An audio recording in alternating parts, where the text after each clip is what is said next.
गांधी से ज्यादा तो मुसलमानों के लिए किसी ने नहीं किया, लेकिन गांधी के साथ मुसलमान नहीं खड़ा हुआ, जिन्ना के साथ मुसलमान खड़ा हुआ और भारत विभाजन हुआ। इस देश का हिंदू, पिछड़ा, दलित, अल्पसंख्यक सेकुलरिज्म के नाम पे वोट करता है आपके खिलाफ, और आपको सेकुलरिज्म नहीं पसंद है। देश का मुसलमान अतीक अहमद के नाम पर वोट कर देता है, अंसारी के साथ खड़ा होता है। दो कौड़ी के तुम बस दो कौड़ी के आदमी हो। तो कोई एहसान नहीं किया देश की जनता पे। मुझे लगाने से कोई प्रवक्ता नहीं बन जाता। जिस दिन मैं आपके सामने होऊंगा ना सीएम तागी, उस दिन गीले हो जाओगे। क्यों गीले ही घूमते हो क्या?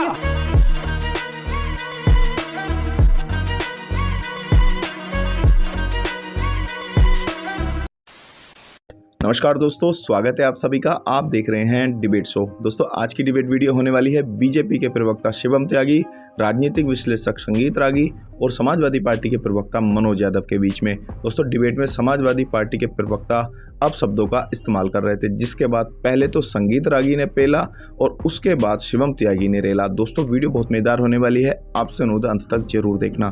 अगर आप चैनल पे पहली बार आए हैं या चैनल को अभी तक सब्सक्राइब नहीं किया है तो चैनल को सब्सक्राइब किए बिना बिल्कुल मत जाना। चलिए दोस्तों, मेन डिबेट स्टार्ट करते हैं। वीडियो है सर, देख लेना सर, अब तक पूछेगा तो मालूम है, देख लेना सर। रागी तो जो वोट नहीं दे उसका काम नहीं, ये तय है। मतलब बीजेपी को अगर 30% लोगों ने वोट दिया या 26% लोगों ने वोट दिया तो बाकी सबका काम नहीं करना चाहिए। एक एक वोट यहां पर अब मार्क होगा, जिस मोहल्ले से, जिस बूथ से, जिस लोकसभा से बीजेपी जीत कर आ रही है, खाली वही काम होगा, उसी धर्म का काम होगा जिस धर्म के लोग बीजेपी को वोट दे रहे हैं।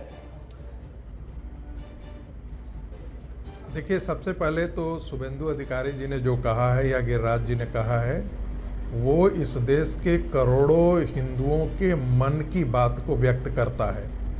दूसरी बात, शुभेंदु अधिकारी ने ये नहीं कहा है कि उनका काम मत कीजिएगा, सबका विकास कीजिए लेकिन सब पर विश्वास मत कीजिए, इसका अभिप्राय ये है।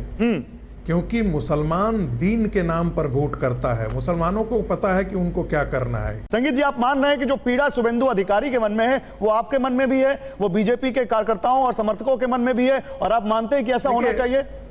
मैंने फिर बोला कि काम सबका होना चाहिए, चाहे वोट दे या नहीं दे, लेकिन जो ये था कि सबका विश्वास तो आप अपने तरफ से करते रहिए। सबका विश्वास, मुसलमान आप पर विश्वास नहीं करता है, ये एक सच्चाई है। गांधी से ज्यादा तो मुसलमानों के लिए किसी ने नहीं किया, लेकिन गांधी के साथ मुसलमान नहीं खड़ा हुआ, जिन्ना के साथ मुसलमान खड़ा हुआ और भारत विभाजन हुआ। जो चीजें मैंने अभी डिबेट में सुनी, मैं सुन के दंग रह गया।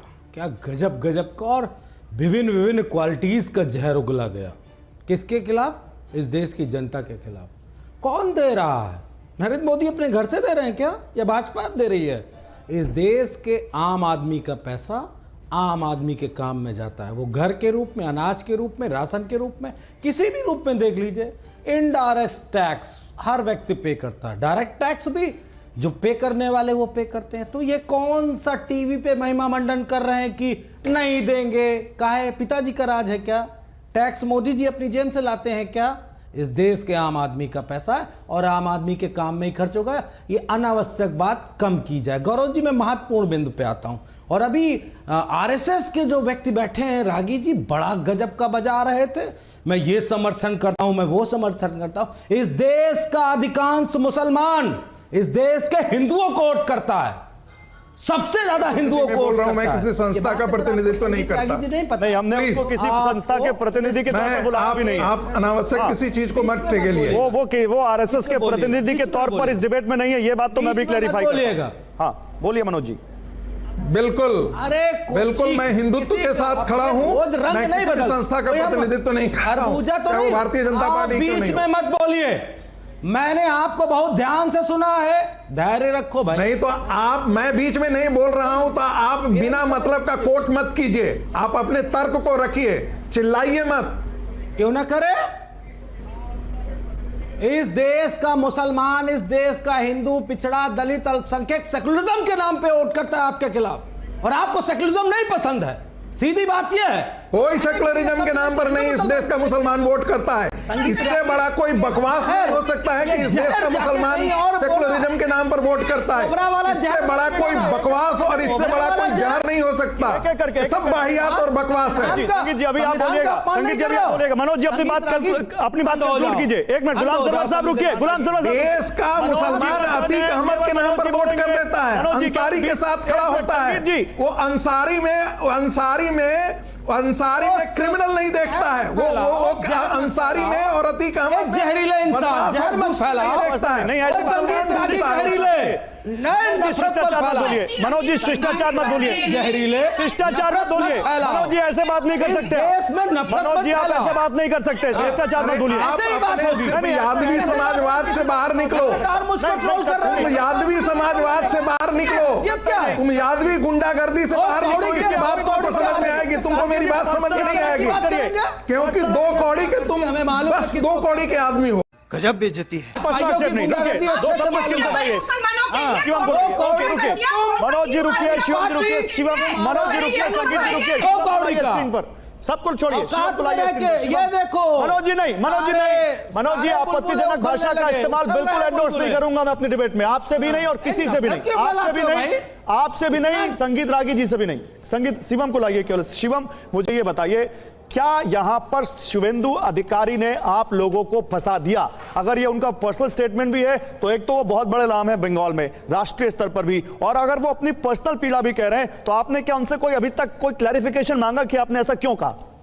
देखिए, एक तो मेरा ये कहना है कि तरबूज को मूछे लगा देने से अगर वो प्रवक्ता होता तो इस देश का हर तरबूज प्रवक्ता होता, ये किसी के लिए नहीं है। दूसरा, जो मनोज यादव ने कहा कि मुसलमान सेक्युलरिज्म पर वोट करते हैं, ये करते हैं, वो करते हैं। मनोज नहीं सर, अभी मनोज नहीं, अभी मनोज नहीं, सर करना चाहता हूं, मैं तरबूज का उदाहरण देके आप भाग रहे हैं। मैं घूम कर वहीं आऊंगा, मुझे मौका दीजिए। अच्छा बोलिए। पाकिस्तान और the partition of India, page number 128, बाबा भीमराव अंबेडकर कहते हैं कि इस देश में मुस्लिमों के लिए कोई भाईचारा टोटलिटी में नहीं है, वो सिर्फ उनका अपना एक भाईचारा है, उनकी अपनी एक मुस्लिम सोसाइटी है। अब ये मनोज यादव पढ़े तो समझ में आए। पेज नंबर 122 पर वो कहते हैं कि उनके लिए जो भाईचारे की डेफिनेशन है, जो वेलफेयर की डेफिनेशन है, वो अपनी सोसाइटी की डेफिनेशन है, देश से कोई लेना देना नहीं है। ये मैं नहीं कह रहा हूं, बाबा भीमराव अंबेडकर कह रहे हैं। अब मैं आपकी बात पर आता हूं। एक चीज बहुत साफ है, इस जहां तक बात शुभेंदु अधिकारी की है, शुभेंदु अधिकारी जी ने अपने बयान के बाद आकर क्लियर कहा कि मेरी बात को तोड़ मरोड़ कर पेश किया गया, मेरे सामने कोई भी आता है तो मैं तो सबका काम करता हूं। और एक चीज मैं छोटा सा एग्जांपल आपको दे रहा हूं, हमने जो है 4 करोड़ घर बनाए, किसी शिवम को दिया हो, सलमान को ना दिया हो, तो एक एग्जांपल इनके पास हो तो बताइए। हमने 32 करोड़ से ज्यादा टॉयलेट बनाए, किसी सलमान को ना मिला हो तो बताइए। आयुष्मान योजना के हमने घर दिया, हमने घर दिया, किसी एक सलमान को ना दिया हो तो बताइए। किलोमीटर सड़क बनाते हैं, किसी एक सलमान को ना दिया हो तो बताइए। किसी एक दलित को ना दिया हो तो बताइए। रही बात एहसान की, आपके पिताजी के पैसे नहीं बनाए, बीच में आपके पास आ रहा है। Thank you. और एक और चीज सुन लो, कोई एहसान नहीं किया देश की जनता पे, मूछे लगाने से कोई प्रवक्ता नहीं बन जाता। हो जाओ, तुम बीच में नहीं बोल, आरएसएस के पैसे तेरी दाढ़ी को शिवाजी नहीं बन जाएगा तू, बीच में मत बोलिए, बीच में रहिए। 10 सेकंड फिर ये जाकर इसी क्लिप को काटेंगे, ये नहीं दिखाएंगे कि पिट के भी आए, चुप रहिए आप। बिल्कुल टैक्स के पैसे जैसे देते हैं, हाँ टैक्स के पैसे दे देते हैं, लेकिन टैक्स का पैसा इसलिए नहीं दिया जाता कि सफाई में जाकर वहां पर नाच गाना कराओ। टैक्स का पैसा इसलिए नहीं दिया जाता कि 150 चॉपर उतरे वहां पर हर साल। टैक्स का पैसा इसलिए नहीं दिया जाता कि मुजफ्फरनगर में दंगे में जो आप बेचारे लोग हैं वो परेशान रहे और आप वहां पर नाच गाना कराएं। टैक्स का पैसा इसलिए नहीं दिया जाता कि मुजफ्फरनगर दंगे के आरोपी को प्राइवेट जेट से उड़ाकर आप अखिलेश यादव से मिलवाने लेकर जाओ। टैक्स का पैसा इसलिए नहीं दिया जाता कि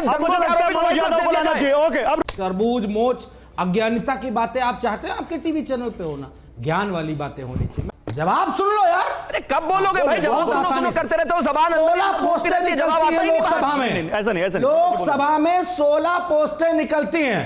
जिस दिन मैं आपके सामने होऊंगा ना सीएम तागी, उस दिन गीले हो जाओगे। ये देखिए, पता नहीं है कि सोशल मीडिया की लाइनों से गीली हो जाएगी, शब्दों का इस्तेमाल मत क्यों गीले ही घूमते हो क्या? इस तरह की बातें मत कहा करो, पसंद नहीं है बिल्कुल।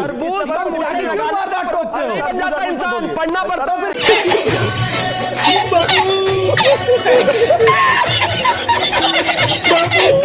हाँ भाई, कैसी लगी आगे स्वाद?